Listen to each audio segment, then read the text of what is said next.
الروياس اللي كيسرقوا الماتريال ديال روياس اخرين.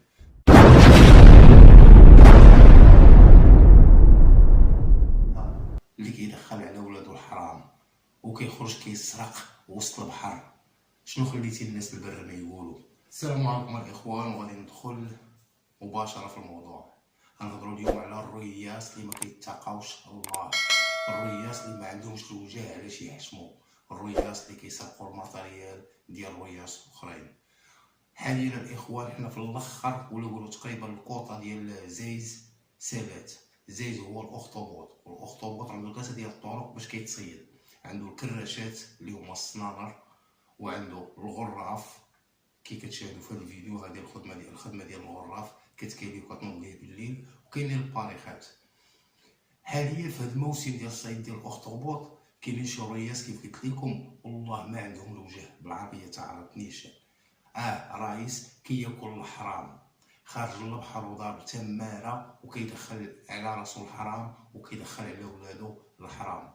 انا ديما كنت كنهضر وكنعاود على المعاناه ديال البحاره والمشاكل ديالنا مثلا مع الرياس ولا مع مولين الشي، ولا المعاناه ديالنا مع البياع والشرايه ومصاصين الدماء. ولكن انت في الرياس راه كاينين شي رياس راه ما عندهمش فين ينعسوا. فحال اش الاخوان الخدمه ديال زايز بالغراف، راه كل فلوكه كتلقى عندها 2000 ديال الغراف، 1800 ديال الغراف، ومن طارقها في وسط البحر. حتى انا خدمت هذه الخدمه هذه كي كتشوفوا في مثلا في هذا الفيديو. هذه الطريقه باش كيتكالى الغراف.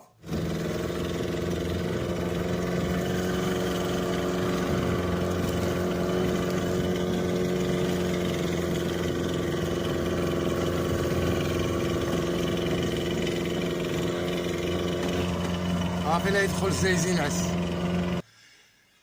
وهذا الماتريال كيبقى في البحر.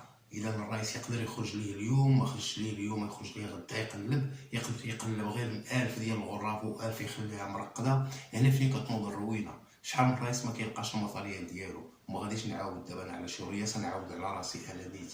انا كانت عندي 1400 ديال هذا الغراف هذا، ديرهم في 5 ديال الطلقات. كل طلقه تقريبا فيها 300 والزياده ديال الغراف. ومنطقه مبعد من الصداع، مبعد فين كاينين الناس. جيت مثلا العرايش والخميس، انا طالع جيت ازيله، فوق من ازيله تقريبا انا ثاني واحد اللي كاين في هذيك المنطقه. مادي صغير نهار يومين تلقيت البلاصه عمرات.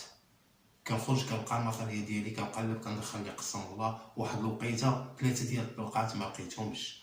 تلقى في البر وجوج طلقات على برا، رغم انني حاط هذا الماتريال هذا في بلاصه ما يدوزوش منها الباريخات.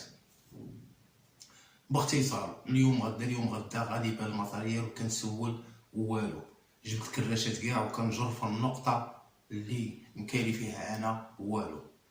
حتى دازت المده وسمعت ان واحد الرئيس ما غاديش نذكر الاسم ديالو، وهو صاحبي، هو اللي هز لي هذاك الماتريال ومشى دخلو للغرب جهه العرايش وكاله. والقضيه ديال السرقه راه سهله، راه كيهز لك الماتريال كيبدل غير الكايو، كيبدل غير الاعلام. انت كتسير واش تسير تقلب الماتريال كامل اللي في البحر باش تلقى الماتريال ديالك. وماشي غير انا اللي تعرضت لهاد القضيه، بزاف ديال الرياس اللي كيمشي لهم الماتريال. دابا هاد الفيديو هذا الاخوان انا دايرو لحاجه وحده، لهذا الرئيس هذا اللي كيدخل على ولادو الحرام وكيخرج كيسرق وسط البحر. شنو خليتي الناس البر ما يقولوا؟ حنا مدابزين مع مولين الشي ومدابزين مع البياع والشرايه، تنوضعك الخواض بيناتنا حنايا. ودابا شنو كتقول في راسك سمعك؟ راك كتسرق، راك كتهلك مولين الشي، راك كتجيبها غير في هذاك البحري مسكين اللي كان كيتمعش بهذاك الماتريال كيدي فيه 4 ريال. لا صورها ولا اله الا الله محمد رسول الله. الا كنتي اول مره كتشوف هذه القناه صاحبي دير الاشتراك باش تعمل فايده. راه حنا ماشي قناه ديال التفاهه، قناه ديال البحار. اي مشكل ديال البحاره كنطرحوه في هذه القناه. داكشي علاش شارك الفيديو ودير شي مشاركه وشي لايك وشي تعليق باش على الاقل الفيديو ديالنا يتحرك ويوصل للناس ويوصل حتى لهاد الرياس الشفاره بالعربيه تعرفت. والله يهديكم الاخوان. الا كنتي خارج للبحر قلب عليها حلال، ماشي تمشي بارده حتى عندك السمي ديال الغراف وتمشي تبقى تقلب في الرزق ديال عباد الله وهز ودخل. لا اله الا الله محمد رسول الله. نتمنى الاخوان ان الفيديو يوصل لهاد الرياس هادو، وعاودوا غير شي بارطاج كيف ديما مع خالد. كون على بالك.